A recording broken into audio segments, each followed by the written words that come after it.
আমরা রেগুলার ভাত খাই, মাছ, মুরগি, শাক, সবজি, ডিম, দুধ এগুলো কিন্তু আমরা রেগুলার খাই।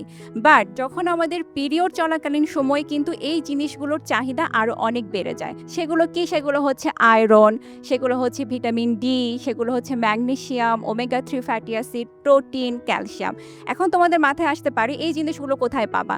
যেটা আমি প্রথমেই বলেছি যে আমরা সারাদিন যে ধরনের খাবার-দাবারগুলো খাই ফাস্টেস্ট অ্যাবজর্পশন আর ওয়েট লক টেকনোলজি নিয়ে এলো নতুন সেনোরা কনফিডেন্স। পিরিয়ড হ্যান্ডেল করার জন্য 12 ঘন্টার নন স্টপ প্রোটেকশন। দুনিয়াটা তোমার playground, play with confidence. Like শাকসবজি খাই, শাকসবজি থেকে আমরা প্রচুর পরিমাণে আয়রন পাই।